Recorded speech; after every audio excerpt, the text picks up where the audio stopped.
Hi hello नमस्कार, तुमचं स्वागत आहे पुन्हा एकदा आपल्या नवीन व्हिडिओमध्ये.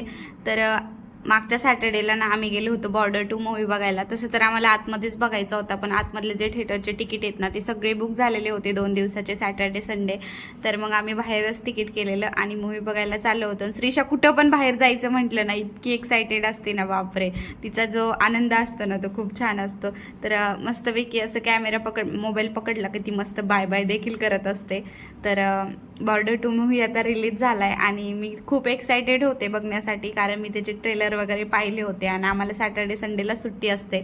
त्यामुळं मग आम्ही बाहेरच थिएटरला तिकीट करून टाकलं आणि गेलेलो मूवी बघायला.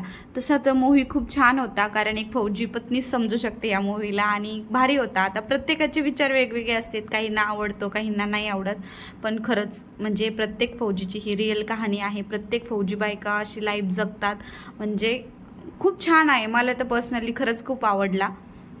तर मस्त मूवी वगैरे पाहिला. आता माझ्यापेक्षा ना जास्त करून माझ्या श्रीशाला हा मूवी खूप आवडला, कारण ना तिने हा मूवी बघूस तर थोडी पण रडली नाही. म्हणजे एकदम मूवी पण जास्त म्हणजे 2 ते 2.5 तासाचा होता, तोपर्यंत ही खरंच खूप छान बसली. त्यानंतर मग मूवी वगैरे संपल्याच्या नंतर आम्ही इथं फोटो वगैरे काढले, कारण यायच्या आधी ना आम्हाला खरंच खूप घाई झाली होती. आम्ही लगेच गेलो आतमध्ये, कारण मूवी स्टार्ट झालेला होता. तर आम्हाला आधी काही फोटो व्हिडिओ काढायला टाईमच भेटला नाही. त्यानंतर आम्ही गेलो होतो मरीन ड्राईव्हमध्ये. तर संध्याकाळी इथं खूप असं निवांत असतं आणि खरंच खूप छान वाटतं आणि खूप थंड हवा येते. आता केरळमध्ये तर गरमी स्टार्ट झाली आणि मरीन ड्राईव्हला आलं ना खरंच खूप असं निवांत ठिकाणी, तिथं आल्याच्या नंतर खरंच खूप छान वाटतं. तर असा होता आजचा आमचा दिवस. व्हिडिओ आवडला असेल तर प्लीज चॅनलला लाईक आणि सबस्क्राईब करा. भेटूया आपण पुढल्या नवीन व्हिडिओमध्ये. तोपर्यंत बाय.